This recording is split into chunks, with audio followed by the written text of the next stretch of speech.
Right, what is good, everyone? I did a video similar to this, but I deleted it because I didn't think it was comprehensive enough, and I didn't really talk about some of the stuff I want to talk about. And I actually made a list for this video, so hopefully it's a little bit more informative. This is the PDF of a book called Against Democracy by a guy named Jason Brennan. He's a political scientist. He's kind of a libertarian type guy.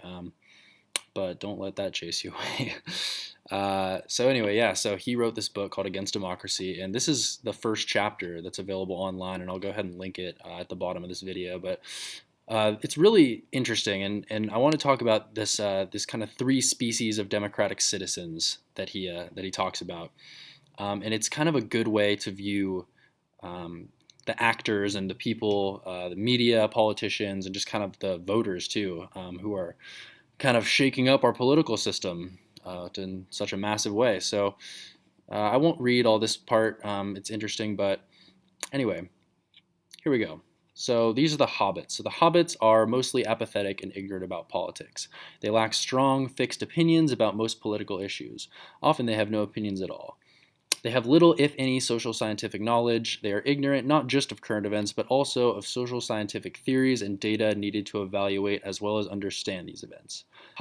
Hobbits, hobbits have national history. They prefer to go on with their daily lives without giving politics much thought. In the United States, the typical non-voter is a hobbit. So, this is your grandma. This is your uncle.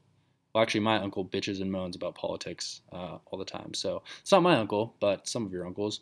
This is just your friend who rolls their eyes when you talk to them about politics.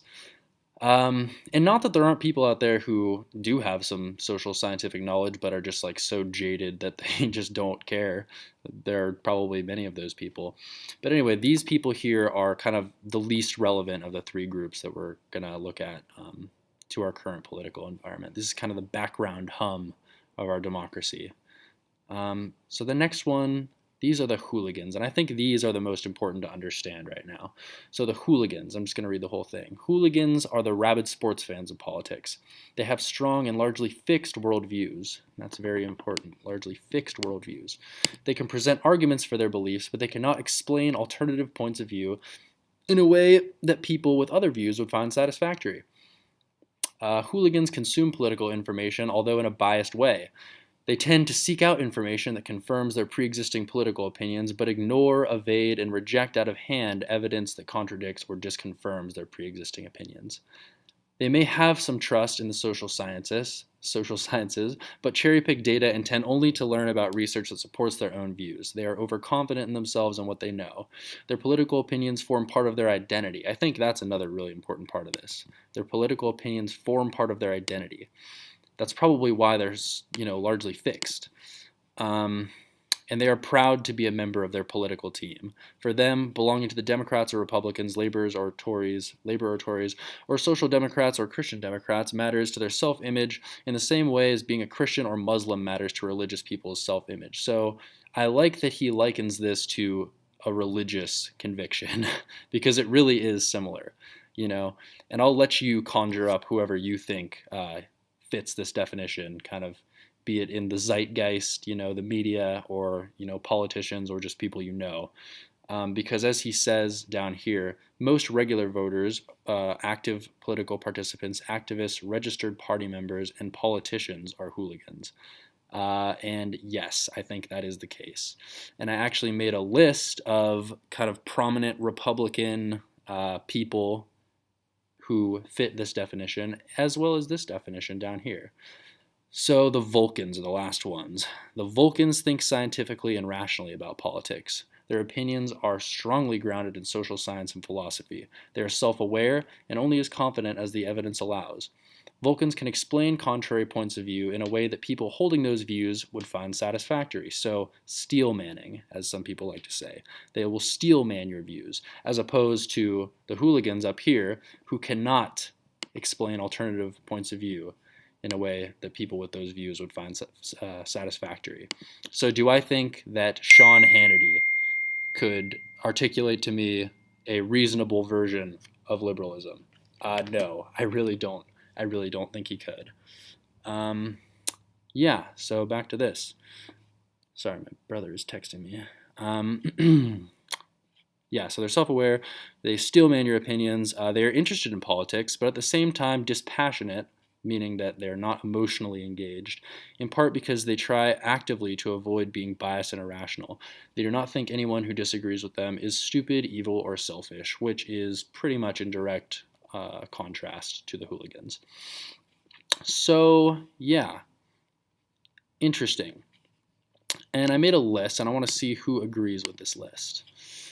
So, the hooligans that are active today: Alex Jones, Sean Hannity, Donald Trump, just the classic hooligan.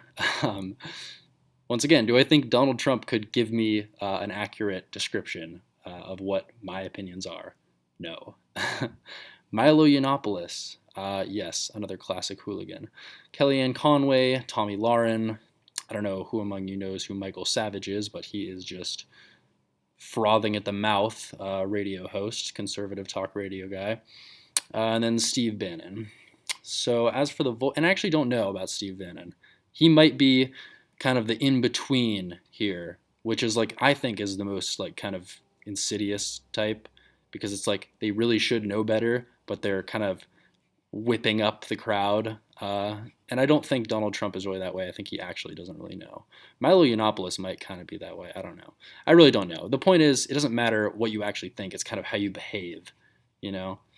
I guess that's not really the point, but most people who are behaving like hooligans are actually thinking like hooligans. So then you go over to the Vulcans. And the Vulcans among the Republicans, I would say, are Paul Ryan, Megyn Kelly. You know, as much as you want to say about these two, Paul Ryan ultimately he's there to just kind of get things done. He's not there as opposed to let's say Sean Hannity, who is like, no, we must crush the liberals beneath our iron boot.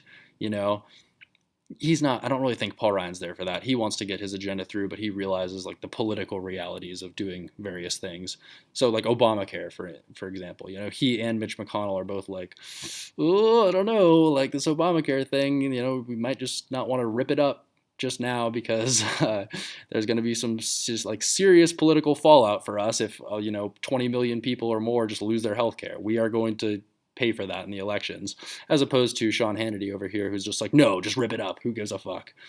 Because it's Obamacare, Team Blue, fuck them. um, so yeah, so then, and Megyn Kelly, Megyn Kelly's pretty intelligent, and maybe it's just a result of like kind of the insanity that we're living through right now. But I honestly view Megyn Kelly like kind of positively because at least she like managed to get some hard hitting questions to Trump, and I think she's going to NBC now or ABC. I don't know. I think she's leaving Fox, last I heard. Anyway, then Mitt Romney, say what you want, but he has integrity. Ted Cruz, once again, kind of a controversial dickhead in my opinion, but he does know a lot about what he's talking about. He's a good debater, and he's not just a hooligan. At least not anymore. He kind of was when he was reading Green Eggs and Ham on the Senate floor, though. But people change. Mitch McConnell, yeah, he's a Vulcan. Charles Krauthammer, the conservative columnist. Mike Pence, and then Reince Priebus. So all these people understand how politics works. They understand the game, as opposed to these people who, it's all or nothing to them. It's like you're either with us or against us. And these people really do fit. Go back and read that definition again of hooligans. Like I said, I'll throw it underneath. And read the Vulcans again, and you tell me what you think. And I didn't make a list for Democrats just because I have other things to do with my life, but you can make one, and you can show it to me. And I'll tell you if I think it's right. Anyway, yeah, that is all for now. So, peace.